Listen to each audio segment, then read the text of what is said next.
Yo, what up, guys? This is your boy here, Judah Yuki, giving you another Yu-Gi-Oh! R5 episode review for you guys. This is episode 137. So once again, this episode starts off with where this left off last time, where Sora and Edo lost the duel, and then Kaito and Shun kind of took their place in the middle of not in the middle, but near the end of the duel before Edo and Sora lost. But so now that's how most of these duels are gonna go. So anyway, this episode's really short, really simple, straight to the point. It's just dueling and nothing too crazy going on. It starts off with Shun's turn. He automatically goes off to summon Rise Falcon. His plan is to gain a whole bunch of attack points for Rise Falcon to get over Supreme King Dragon Zark. As soon as he XC summon for Rise Falcon, Zark notices this and he's like, "Oh, okay, you guys are actually users. All right, cool. So I'll do that too." And then he overlays on Shun's turn, and then Shun and Kaito, they're like, "Wait, what? Wait, you're XC summoning now?" And then Shun said something funny. He's like, "Wait, but it's my turn." I found that funny. I don't know why. I found that really funny. Just because he's like, wait, what? It's my turn. What are you doing? So yeah, it's just really funny. So yeah, apparently he has the ability to XC summon on his opponent's turn, which is completely broken in itself without any spell, trap, or effect. He could just do it just because he's Zark and he can do whatever he wants. So he does that and he summons a new dragon. Not really new, but kind of new. He summons Supreme King Servant Dragon Dark Rebellion, which is, I guess, a more corrupted version of Dark Rebellion with an extremely overpowered effect, which we'll get into.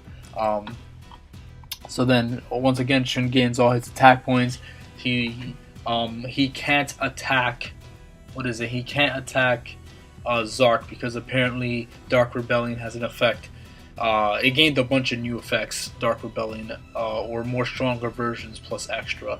And its effect is like you can't attack another Xyz monster while it's face up on the field. And since Zark is considered a fusion Xyz pendulum and synchro monster, he can't attack it. So they pretty much kind of protect each other in that sense. So then he's like, fine, he goes and he tries to attack Dark Rebellion Xyz Dragon. Not Dark Rebellion Xyz Dragon.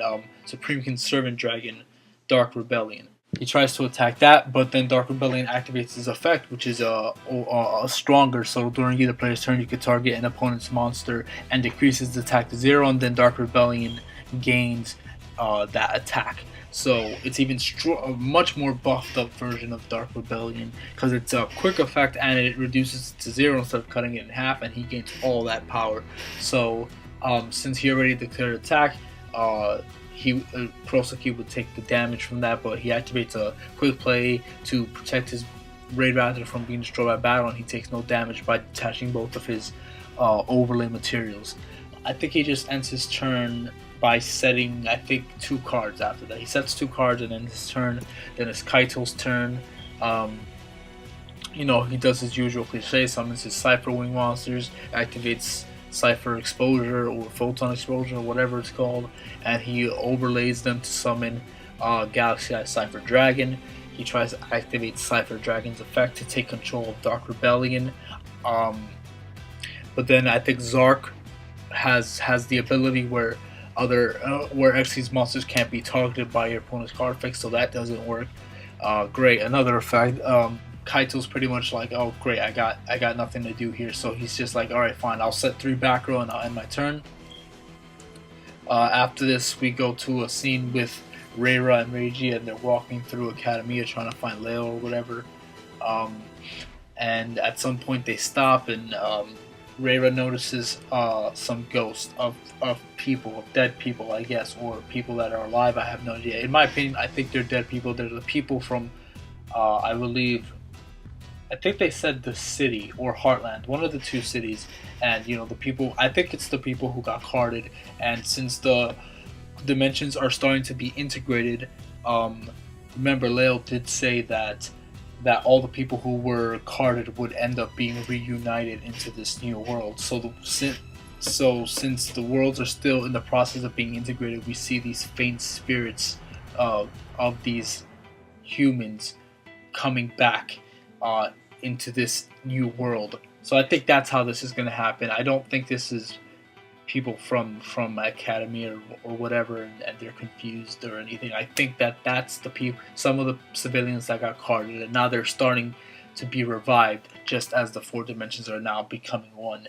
And I think this is pretty much hinting at how Crow is going to come back for all those people who, I mean, we've seen in the spoilers that Crow's coming back. We don't know how, but we know that people can be revived, and I think this is how his spirit is going to come back, and the worlds are going to be slightly more integrated. So some of the people are going to start materializing, and that's how Crow comes back and is able to then duel or whatever. So I think that's how it's going to go down. From how I interpreted this scene, I felt like this scene was important to kind of show that some people are coming back, and this is how Crow may be coming back. So that's what I got from it. Anyway, I think it's Zark's turn. I forgot what he does. I think he activates Dark Rebellion's effect on Rise Falcon and Cypher Dragon to reduce their attacks to 0 or whatever. And then he attacks with Dark Rebellion to one of them or whatever. And then Shun activates a rank up card to rank it up to Blaze Falcon. I forgot what happened after that. Kaito, pretty much after that, he activates his rank up magic, Limit Over Force, which is when a player activates a rank up card, you can activate this card, pay half your life points, and rank up your Xyz monster. Yeah, and it's a quick play spell card, so it's a pretty cool card. And I think it also has a secondary effect that the Xyz monster that you summon multiply its attack times the number of rank ups that were used during this turn. So Neo Galaxy Eye Cypher Dragon's attack was doubled. So I believe it was at 9,000 attack points, which is a ridiculous amount. And then Shun activates his copy of Rank Up Magic Limit Over Force as well. He has that same card too, pays half of his life points since Rank Up was activated, and then he ranks up his Blaze Falcon to summon Revolution Falcon. And I think since 2 were activated, his Rise Falcon multiplies his attack times 300. No, times 3, sorry. So I forgot, how much does he have? I think he went up to 6,000 attack or something like that. You know, don't quote me on that, but I believe that's what it was. And yeah, so now there's Neo Galaxy Eyes and Revolution Falcon with a ridiculous amount of attack points. You think, hey, you know, this should be enough to defeat Zark. Zark only has 4,000. Dark Rebellion's already used his overlay units.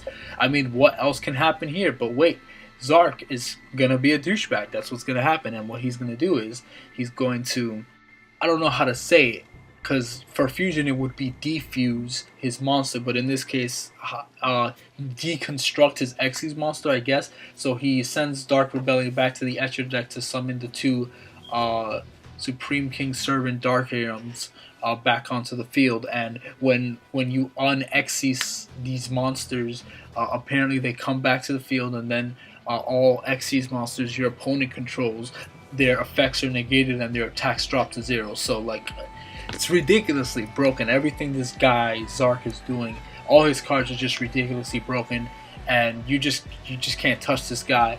So I believe the 2 Dark Realm Dragons, they go ahead and attack Shun and Kaito. Kaito and Shun are jumping on the pillars to get some action cards. They activate the action cards. Zark says that's pretty much, he can negate the activate. All right, Zark has the ability that if a card is added to a player's hand that wasn't during the draw phase, if a card was added to their hand, it can negate the effect and destroy it. So it doesn't work. So another broken effect there.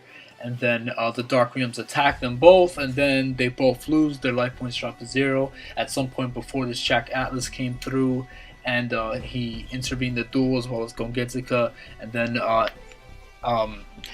now we have Jack and Gongenzika facing off against Zark, trying to resurrect Yuya and bring him back. And I really did like the scene between Jack and Gongenzika. I thought it was pretty cool. I thought the words chosen were pretty nice. I don't know, I just found it to be a very cool scene and a very nice finishing shot, as you'll see right here in this video. It's very nicely colored and well drawn and everything. And next episode, it's going to be this duel, and that episode is going to be animated very well, which I'm happy about, which I hope also that means that the script is going to be a little bit better. Still going to be simple and straightforward because it's just going to be a one episode duel where these two are going to most likely lose. But still, I would really like to see something a little bit more impactful, interesting. I want to see them touch Zark. Yeah, I want to see them touch Zark because Shun and Kaito, as broken as they are, they didn't even touch Zark, not even a little bit. Even Edo and Sora actually did damage him at one point or another, which is weird that they damaged him and not these two broken duelists, but whatever. So we'll see how much damage is done between this duel and Zark in the next episode. But yeah, that was the episode. Simple, straightforward, straight to the point. The episodes have been, you know, alright, pretty predictable as of this point. So, you know, I'm just going along with the ride and enjoying it. Trying to hope to my very best that Arc 5 ends very well because it started very strong, continued very strong, and then near the end it's been kind of falling apart because of time constraints and, you know, Arc 5 is about to finish in just a few episodes and they don't have enough time to wrap all this up. And it's a shame because it's really hurting the script overall. And, but yeah, I mean, it's still an enjoyable show overall. Had a lot of good, I mean, I'll definitely do a review of Arc 5 near the, you know, once it's all over. Maybe with a couple people or maybe by myself. I don't know. Maybe I'll do both. But either way, that's the episode for you guys. I hope you guys enjoyed. Thank you guys for watching. God bless you guys. Thank you guys for everything. Gotcha! Come on! 여러분, 다시는 팬드라마 탱커는 가게 이카리노 아쿠 팬드라마 수간 거의俺の 몬스타즈 たち아라로 어떻고 어떻고 하긴渡るのマラコオダイス팬드라마ドラゴン